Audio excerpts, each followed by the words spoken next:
Jair Afonso Inácio, ouro-pretano, nasceu no distrito de Antônio Pereira em 1932, o penúltimo dos 5 filhos de Gabriel de Paula Inácio e Antônia Margarida de Souza. Após o falecimento de seu pai, Jair, ainda criança, muda-se para Ouro Preto com a sua mãe e irmãos. Na cidade, concluiu o primário no Colégio Dom Pedro II e, entre os formandos de 1945, foi eleito o melhor aluno. Devido às dificuldades financeiras, não deu continuidade no colégio e não cursou o ginásio.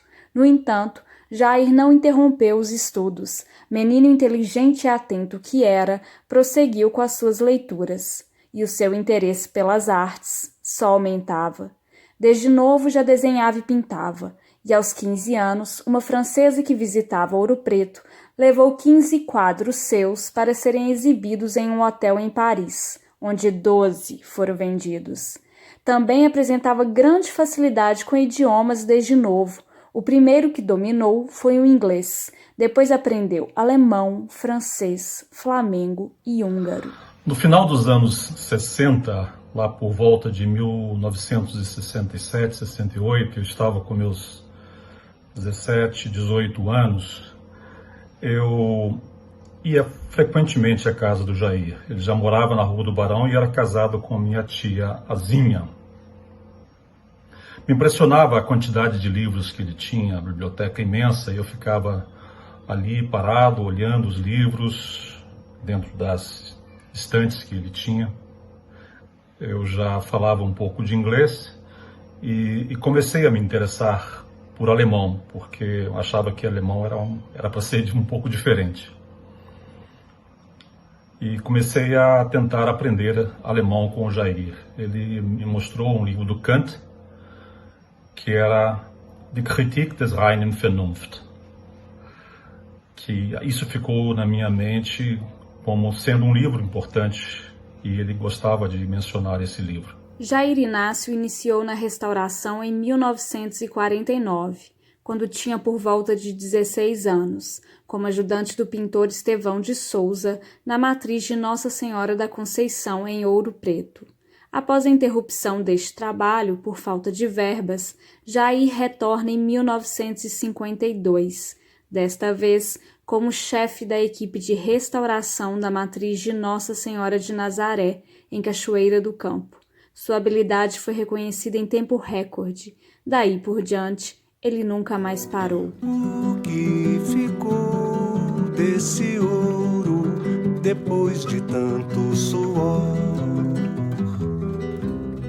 De tanta gente enterrada na busca da riqueza. Para onde foi a glória? Para onde o poder? No mesmo ano, iniciou a restauração da hoje Basílica de Nossa Senhora do Pilar. Quando esta foi interrompida, ele ingressou na equipe de restauração da Igreja de Nossa Senhora do Ó, em Sabará. No ano de 1956, especializou-se em conservação de bens móveis no Rio de Janeiro e logo após entrou para a equipe de restauração da Igreja do Bom Jesus de Matozinhos, em Congonhas. O que foi escrito, as esculturas de pedra, a poesia, o canto, o que ficou foi a cultura. Em 1958, chefiou simultaneamente as restaurações da Basílica de Nossa Senhora do Pilar, da Matriz de Santa Efigênia, da Capela do Padre Faria e da Catedral da Sé, em Mariana. Jair Inácio iniciou em Ouro Preto, mas rapidamente foi requisitado para trabalhar em Sabará, Congonhas, São João del Rei, Mariana. Desta forma, percorria o caminho percorrido por Antônio Francisco Lisboa. E por falar no mestre, em 1959, Jair fez as suas primeiras atribuições à obra do Aleijadinho, 4 esculturas que se encontravam em um antiquário em São João del Rei.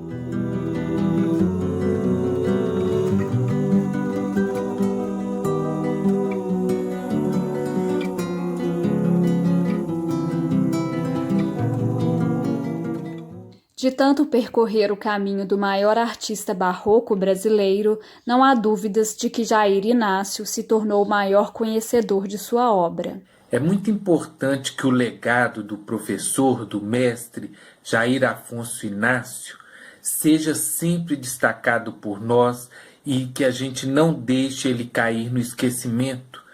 Jair Afonso Inácio se destacou aí desde que fez os primeiros trabalhos na área de restauração, fez um curso de especialização no exterior com renomados pesquisadores, e isso ele trouxe para o Brasil e trouxe para Minas Gerais como prova de sua competência e do seu destacado trabalho na área de conservação e preservação do patrimônio. Jair foi indicado pela Diretoria do Patrimônio Histórico e Artístico Nacional para estudar restauração de obras de arte no Instituto Real de Patrimônio Artístico da Bélgica, em Bruxelas, com bolsa da Fundação Rockefeller.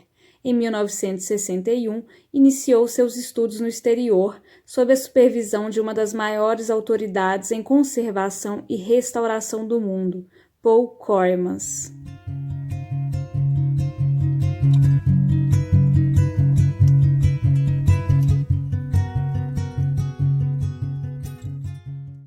Durante este período, Jair tornou-se membro do Instituto Internacional de Conservadores e participou de conferências de peritos em Roma, Barcelona e na cidade de Haia, na Holanda.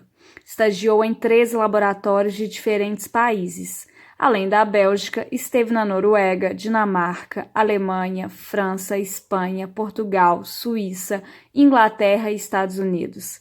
Neste último, estagiou em laboratórios de Washington, Nova York, Filadélfia e Boston. Deste período, 2 acontecimentos são muito importantes. Um deles foi a sua participação na restauração da obra Descida da Cruz, de Peter Paul Rubens, um dos pintores barrocos mais importantes do mundo, e dos afrescos da cripta da Catedral de Louvain.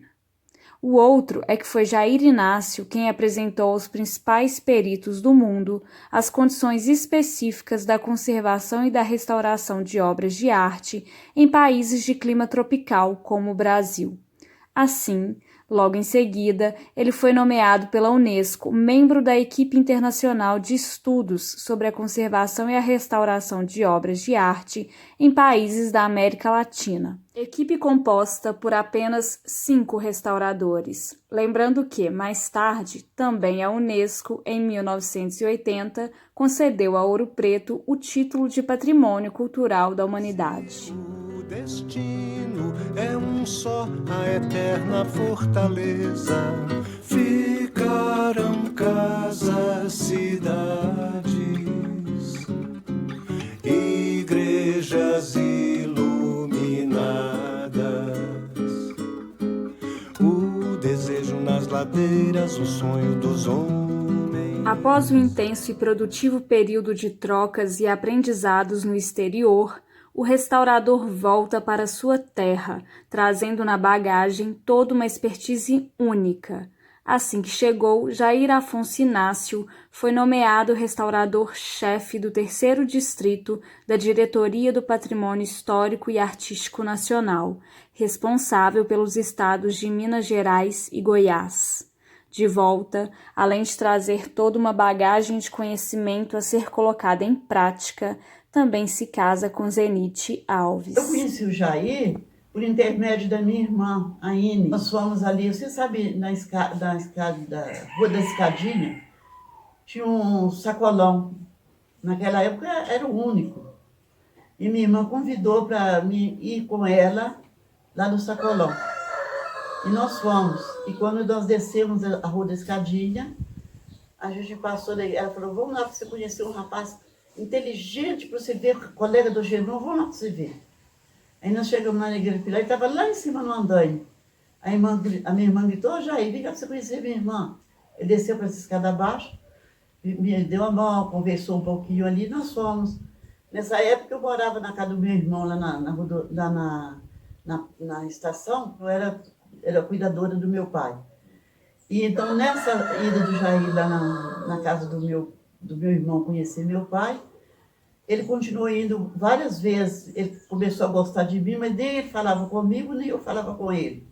Ele foi lá para conhecer meu pai, depois no outro dia ele voltou para conhecer meu pai, no outro dia já foi para conversar comigo, e assim continuou o namoro, sem ele falar nada comigo e sem eu falar nada com ele. Nós éramos muito acanhados.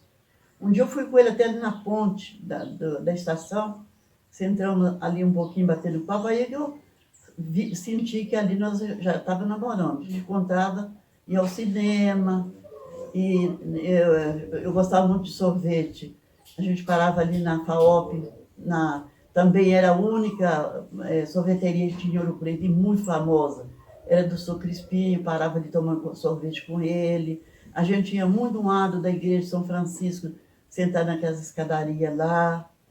Foi assim, foi muito bonito. Depois, com o tempo, depois de um ano e meio, por aí, eu não lembro bem exatamente quanto tempo ele ficou lá em Bruxelas. Ele voltou dia 14 de setembro, não, ele chegou dia 13 de setembro e dia 14, nós fomos lá no Bom Jesus, que eu tinha feito uma promessa para trazê-lo ele em paz, e ele veio, e nós fomos lá, fui lá para agradecer, fui com ele, lá na igreja de Bom Jesus. E quando foi dia 29 de dezembro, 3 meses depois, nós casamos, que foi na igreja do Pilar, como eu disse, e moramos ali numa casa alugada no Antônio Dias. Bom, a minha convivência com o papai era uma convivência muito forte, porque ele teve 2 filhas mulheres e depois veio o filho homem. Então a gente tinha uma relação inseparável. O papai era uma pessoa muito séria, mas era um pai de família, assim, ele tinha um afeto, ele fazia as viagens dele, quando ele viajava e voltava, era uma festa em casa. Ele sempre trazia os presentes, os agrados, e ele mesmo, à noite, é uma coisa que veio de repentina, o papai à noite fazia questão de ir no quarto e dar um good night para todos os filhos. Então, o momento que ele tinha de presencial com a gente era muito forte. Posso dizer que eu tenho muito orgulho de ser filha dele, de carregar esse nome. Ele amava demais essa profissão. Como pai, gostaria... Ele sempre foi muito carinhoso, muito atencioso. Papai gostava muito de sentar no sol, sem camisa. Ele gostava muito de fazer passeios com a gente. Um deles era a Cachoeira das Andorinhas. E eu tinha medo de água. Eu tinha muito medo de água. E ele tinha uma paciência, ele sentava comigo, colocava meu pé na água e ficava jogando gotas de água no meu pé, nas minhas costas, até que depois de várias idas e vindas eu consegui entrar na água. Papai era um cara que era fixado pela natureza. E entre esses passeios, nós fazíamos passeios belíssimos, nos morros da Queimada, nas cachoeiras das Andorinhas. Sempre papai adorou a natureza. Uma coisa que ele gostava muito também, que eu também amava, era a Festa da Lapa, dia 15 de agosto, em Antônio Pereira. Era aquela tradição toda, a gente preparava um lanche, preparava suco, tudo, e a gente saía de madrugada e andava a noite toda, mas era muito divertido. Porque dia 15 era o dia de Nossa da Lapa, né? E papai é de Antônio Pereira, então a gente pegava aquele trecho pela Caixa das Andorinhas e tudo, era uma festa. Papai tinha o hábito de levar pessoas para conhecer a nossa casa, pessoas do meio artístico, né? E na época o Grupo Corpo era novo, estava iniciando, não tinha capital, né? E eles foram fazer uma apresentação em Ouro Preto e não tinham condições de arcar com despesa de hospedagem e tudo mais. E o papai, sabendo da situação, conhecendo a história, convidou o Grupo Corpo para se hospedar na casa nossa, nas Lajes. E foi muito interessante porque foi uma das motivações para a Roxana, minha irmã, porque o pessoal do Grupo Corpo, eles tinham um cotidiano, né, de alongamentos, ginásticas, passes de dança no nosso quintal, e a Roxana presenciava isso diariamente, e isso motivou ela para ter a dança como um dos meios de vida dela hoje. Uma vez eu passeando com o papai em Ouro Preto e a gente conversava muito sobre muitos temas, né? O papai tinha um repertório imenso de temas e ele estava me contando, ou tentando me explicar o que é ser autêntica, o que é você seguir o seu próprio caminho, você ser quem você é, você ter a escolha e a coragem de seguir o próprio caminho. E eu não entendi muito o que ele estava querendo dizer. Eu tinha uns 13 ou 14 anos na época e ele falou assim, vou te dar um exemplo. Eu falei, então tá bom. E a gente estava passeando ali na rua São José, um pouquinho além da Casa dos Contos, ali naquela ponte. E papai parou assim de repente e ficou olhando para cima, para o céu. E eu parei do lado dele, sem saber o que estava acontecendo. E ele simplesmente parou. E eu perguntei, o que é? O que vai acontecer? Ele falou, não, espera. Eu fiquei esperando, né, criança... E papai ficou olhando para cima, para o céu. Aí passou uma pessoa, parou, olhou também, ficou olhando. Passaram 2, passaram 3, passaram 4 e foi juntando gente ali. E papai olhando, e eu em pé, pequenininha ali, esperando o que ia acontecer. E o pessoal começou a conversar e a discutir, né, o que está vendo, o que está acontecendo. E foi juntando assim aquele montão de gente. E ninguém lembrava mais, ninguém sabia mais quem foi a primeira pessoa que parou ali olhando para o céu. E papai pegou na minha mão e nós saímos ali daquela turminha que estava ali olhando para o céu.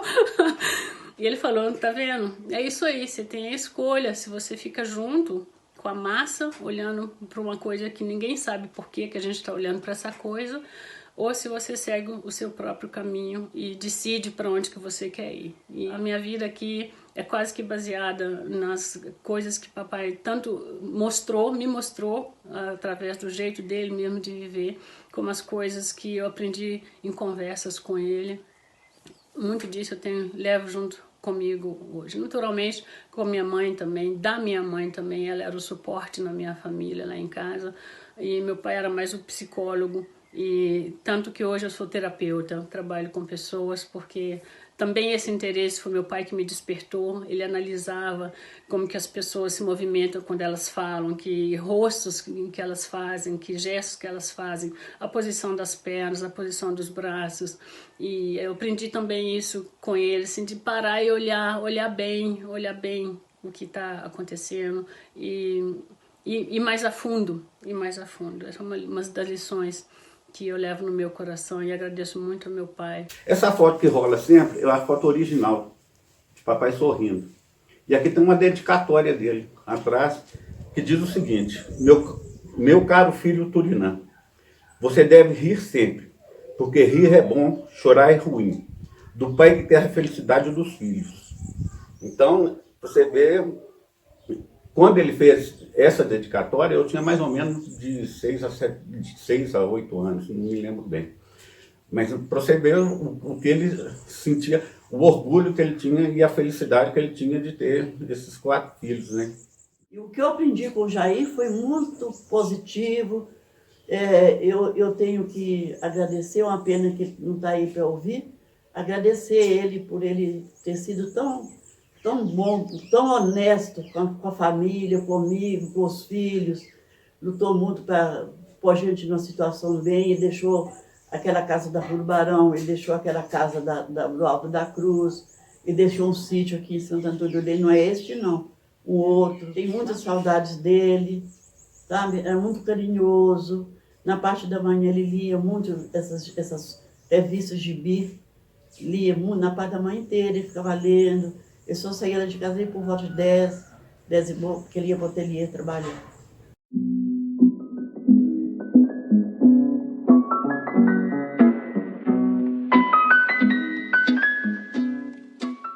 Jair Afonso Inácio seguiu chefiando restaurações em muitas igrejas e monumentos do nosso patrimônio, em diversas cidades.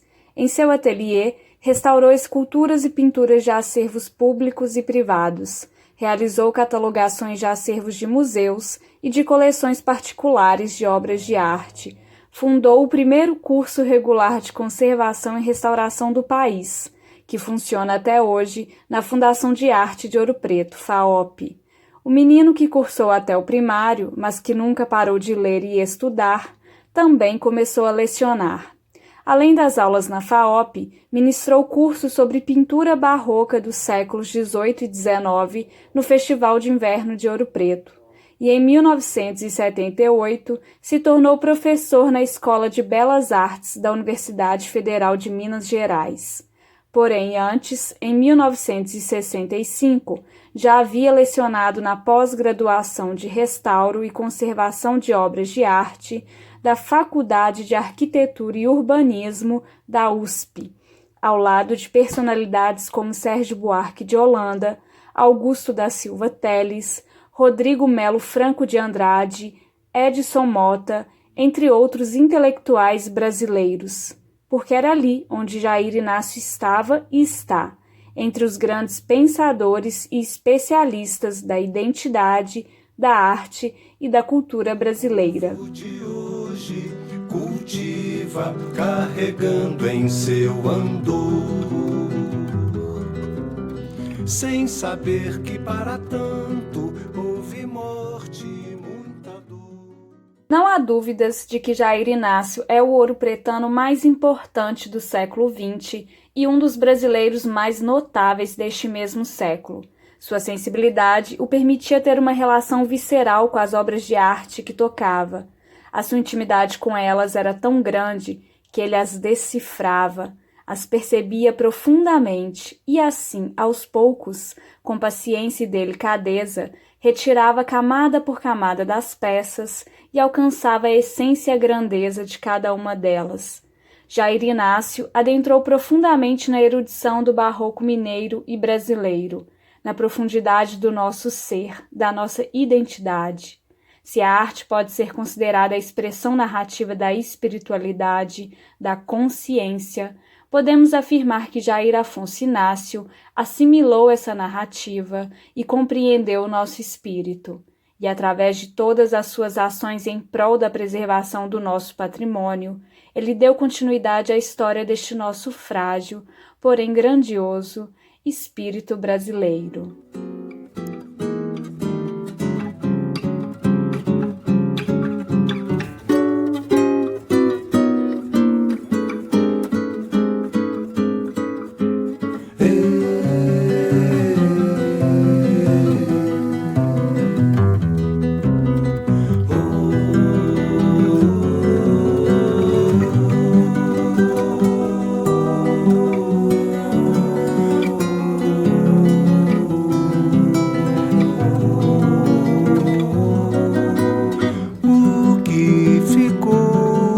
Esse ouro, depois de tanto suor,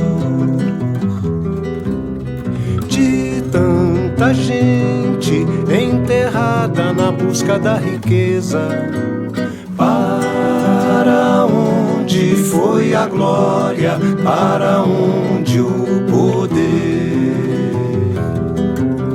Se o destino é um só, a eterna fortaleza, ficarão casas, cidades,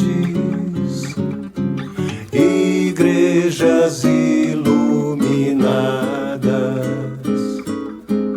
O desejo nas ladeiras, o sonho dos homens, ficou o que foi escrito, as esculturas de pedra, a poesia, o canto, o que